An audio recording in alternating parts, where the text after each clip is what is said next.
A doctor who saved over 2,000 lives sold her stethoscope on a used medical equipment website. It wasn't a dramatic gesture. No speech, no tears. She simply typed, "pristine condition, barely used in the last 15 years," and accepted the first offer. The buyer was a medical student in Canada, young, hopeful, ready to start his career. Anjali Mehta wondered if he would ever face the same system that destroyed her, because Anjali wasn't incompetent. She didn't commit medical errors. She didn't lose her license due to negligence. She wasn't sued. She simply stopped.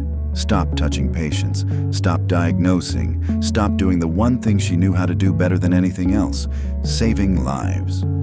And it all started with a decision that seemed absolutely correct. It was 1998. The Medical Council of Canada was facing a problem. A legitimate problem, actually. Doctors trained in dozens of different countries were arriving in Canada. Some with excellent training, others not so much. And the previous system had no way to differentiate. There were reports, rare but disturbing, of medical errors involving professionals whose training had never been adequately verified. So the government decided, let's create a uniform evaluation system. Rigorous, objective, fair. On paper, it was perfect. All foreign-trained doctors would go through credential assessment, then standardized written exams, in-person clinical evaluations, and finally, a period of supervised residency. It didn't matter if you had 30 years of experience or 3. It didn't matter if you came from Mumbai or Manchester. Everyone would follow the same process. Patient protection, quality assurance, standardization. Who could be against this? Anjali arrived in Canada in 2001. She was 31 years old. Graduated from one of India's best medical schools, specialized in internal medicine. 3 years of practice in a public hospital in Mumbai, where she had treated, literally, thousands of patients. Dengue, malaria, resistant tuberculosis, complex diabetes cases in malnourished populations.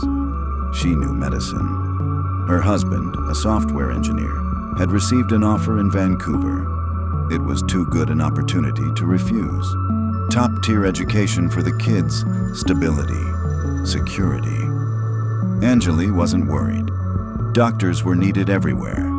Her profession, she believed, was universal. The first meetings with regulatory bodies were even encouraging. Yes, she would need to go through the licensing process. Yes, it would take some time, but her documents were in order. Her experience was relevant. The system, they explained to her, existed precisely to facilitate the integration of qualified professionals like her. Facilitate. That word would come back to haunt her. The first step seemed reasonable. Credential validation. Anjali needed to translate every diploma, every certificate, every letter of recommendation through officially recognized sworn translators. $300 here, $500 there. Then these documents needed to be sent to a specialized agency that would compare her Indian training with Canadian standards. Evaluation fee, $800. She paid and waited. 4 months later, she received a 13-page report. Conclusion, her training was substantially equivalent.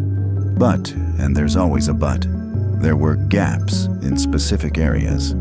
North American clinical pharmacology, Canadian public health regulations, and knowledge of diseases prevalent in cold climates.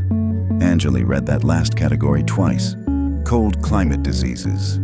She had treated dengue, malaria, resistant tuberculosis, saved lives under minimal resource conditions.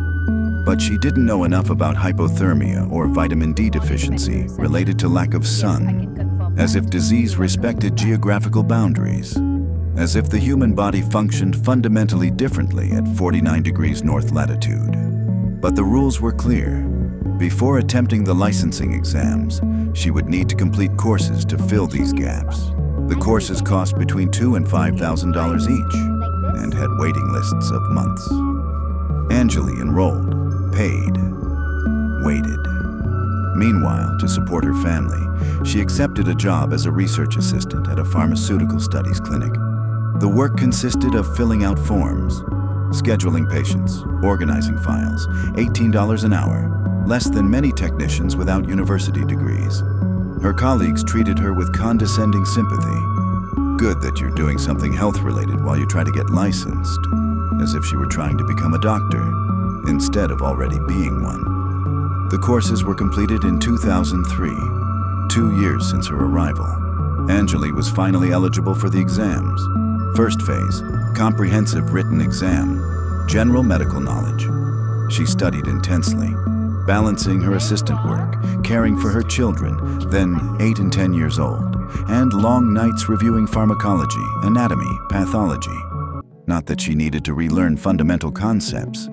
She knew medicine, but she needed to learn the specific language of Canadian exams, the format of questions, the subtleties of expected answers. The first attempt cost $1,200. She passed, with comfortable margin. The second phase was scheduled for 6 months later. Clinical evaluation, simulated patients, demonstration of practical skills. Cost, $2,500. Anjali spent 2 days at a facility in Toronto, interacting with actors trained to pretend they had back pain, fever, digestive problems. She diagnosed, prescribed, demonstrated procedures. At the end, she felt confident. The result arrived 8 weeks later. Failed. Justification: inadequate communication in culturally sensitive contexts, and insufficiently patient-centered approach according to Canadian standards. Anjali read those words repeatedly, tried to understand.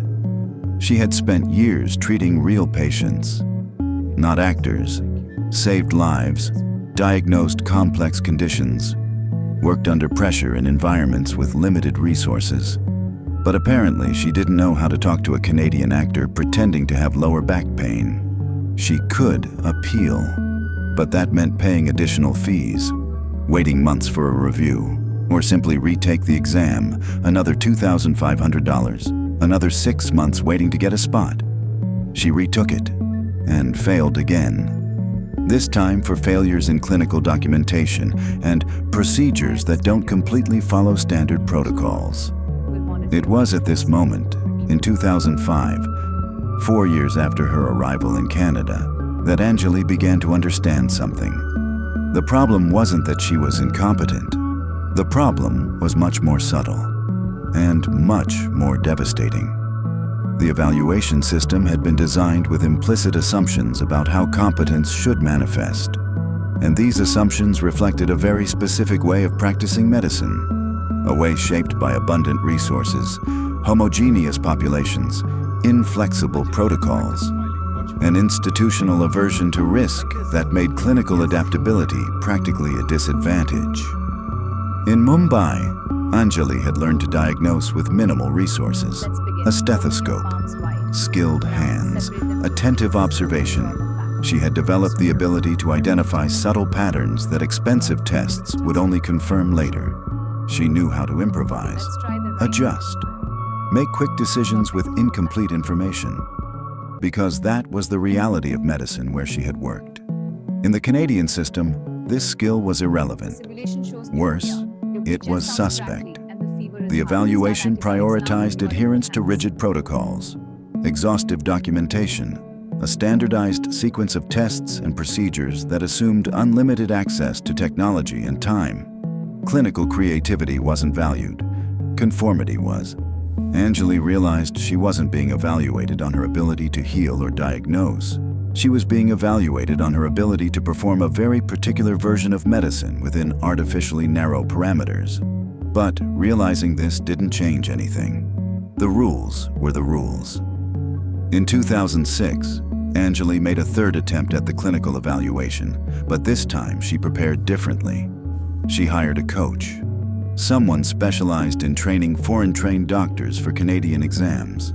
15 two-hour sessions, $150 per session. The coach didn't teach medicine. He taught theater, how to smile the right way, how to ask open questions even when the answer was obvious, how to write clinical notes in the exact format expected by evaluators, not how to diagnose pneumonia, how to perform the diagnosis of pneumonia according to specific cultural expectations. $2,250 to learn to stage medicine. Anjali passed, finally. But passing those exams was only part of the process. The next step, complete a medical residency program. 2 years of supervised training in a hospital. And here lay another layer of irony. Residency spots for foreign-trained doctors were extremely limited. Hundreds of candidates competing for dozens of positions. The selection process prioritized younger candidates, with recent training, fluent in English since childhood. Anjali, then 36 years old, was at a disadvantage. She applied, not selected. Applied again the following year, rejected. And the following year, rejected. And the following year, rejected. Meanwhile, she continued working as a research assistant, $18 an hour. Watching colleagues with half her experience treat patients she was more than qualified to treat. Her children were growing up, entering adolescence, asking questions about why mommy wasn't a doctor like she used to be. She didn't know how to explain that she was a doctor, but the system had decided she wasn't. In 2010, 9 years after her arrival in Canada, Anjali was finally accepted into a residency program in a small town 4 hours from Vancouver. The position was available precisely because few candidates wanted to move to a rural community with little infrastructure. But she accepted. It was her chance. Resident salary, $50,000 annually. Before taxes, less than she had earned as a doctor in Mumbai 15 years earlier. But it wasn't about money. It was about rebuilding her professional identity. The residency was humiliating in ways that no one who hadn't lived that experience could understand. Anjali was supervised by doctors younger than her, some newly graduated. They questioned her clinical decisions not because they were incorrect, but because they didn't exactly follow local protocol. She was constantly reminded that she was learning the Canadian way of doing things, as if healing were a matter of geography. But she persevered, completed the 2 years, received positive evaluations. And finally, in 2012, 11 years after her arrival in Canada, she received her full license to practice medicine. She was then 42 years old. She had spent over $50,000 on fees, exams, courses, and training. She had spent 11 years navigating a system supposedly designed to protect patients. A system that, in practice, had wasted the talent and experience of a fully capable professional. But the problem was that by this point, the medical job market had changed.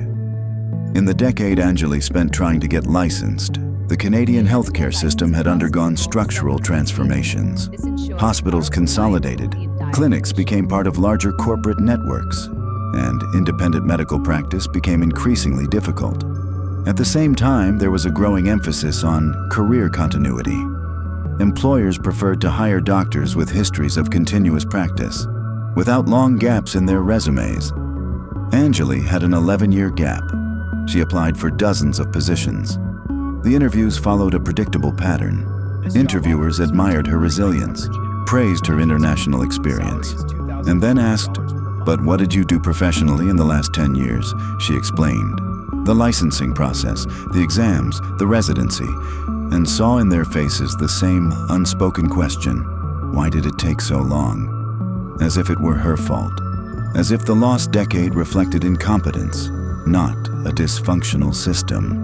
Some institutions offered positions, clinics in extremely remote communities, where no Canadian doctor wanted to work. Temporary coverage contracts, no security, no benefits. Night positions in rural emergencies, with salaries significantly below standard. Anjali accepted one of these contracts. 6 months at a clinic in an isolated indigenous community, accessible only by small plane during part of the year. She was the only doctor for 800 people spread across a vast area. She treated everything: fractures, births, severe infections, cardiac emergencies, worked with minimal resources, constantly improvising. Exactly the kind of medicine she had practiced in Mumbai. It was in many ways the most rewarding work she had done in years, and also the most unsustainable. The distance from family, the isolation, the lack of institutional support, the physical exhaustion. Everything took its toll. When the contract ended, Anjali returned to Vancouver exhausted. She tried to find another position, but now she was 43 years old. And her lack of continuous experience in the Canadian system continued to be an obstacle. Slowly, almost imperceptibly, Anjali began to move away from medicine. It wasn't a conscious decision at first. It was a series of small compromises. She accepted an administrative job at a hospital, community health program coordination. She didn't treat patients, but at least she was in the medical environment. The salary was reasonable, the schedule predictable, and she could finally spend time with her children, now teenagers. Months turned into years. She occasionally thought about returning to clinical practice, but the prospect of facing interviews again, of explaining her fragmented trajectory, of competing with younger doctors without her bureaucratic complications, seemed increasingly exhausting. At some point, she realized she hadn't opened her personal medical kit in over a year. The stethoscope remained in the drawer, untouched. What finally sealed her decision wasn't a dramatic event. It was a casual conversation in 2017.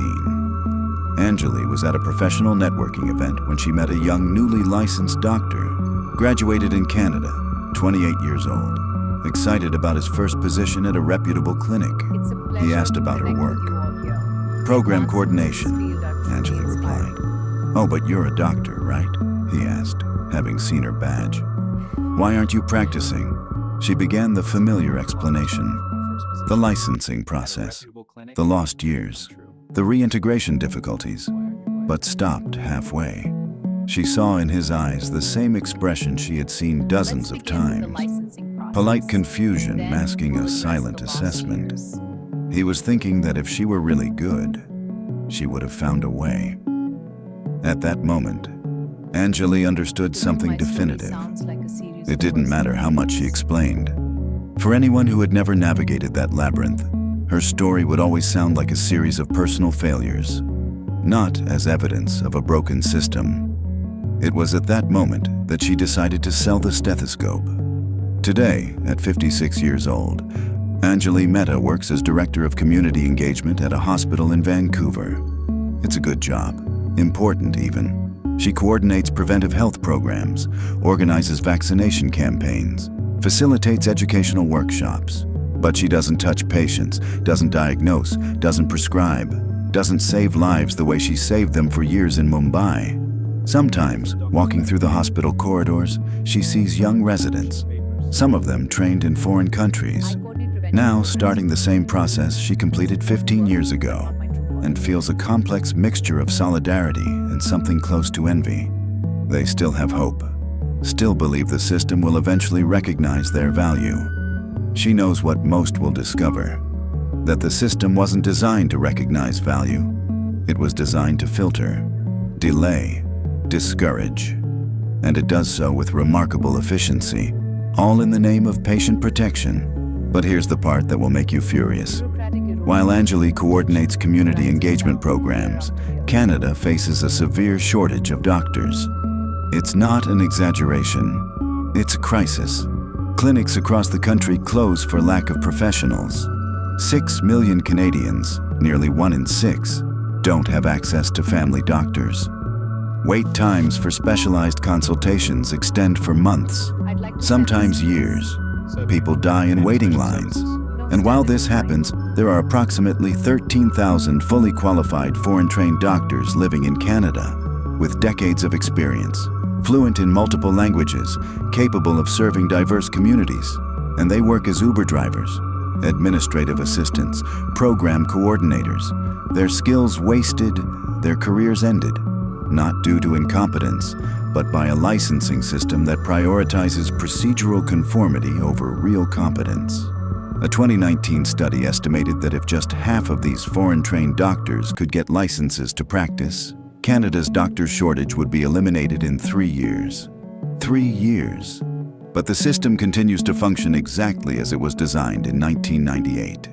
Filtering, delaying, discouraging, protecting patients from fully qualified doctors, while those same patients die from lack of access to basic care. Anjali isn't bitter. She built a good life in Canada. Her children are in university. Her marriage survived the stress of those years. She has financial security, a respectable job, friends, community. But when she sold that stethoscope, the instrument she had carried across continents, that she had placed over thousands of hearts in Mumbai, that she had imagined using for decades in Canada, she felt something definitive close. It wasn't loss exactly. It was recognition. Recognition that some promises, no matter how reasonable they seem on paper, no matter how well-intentioned their justifications, simply don't fulfill for everyone. And that systems designed to protect can, paradoxically, cause immense harm, not through spectacular errors, but through the slow, bureaucratic, and perfectly legal erosion of human potential. The student who bought the stethoscope sent a message a few weeks later. "Thank you for the equipment. It's in perfect condition. Barely seems used." Anjali read the message and smiled sadly. She typed, "I hope you have better luck than I did," then deleted it. Simply wrote, "Use it well," and closed the app. Outside, through the window of her 7th floor office, she could see the hospital emergency entrance. Ambulances arriving, paramedics running, doctors receiving patients. The frantic ballet of medicine in action. She watched for a moment, then returned to the computer.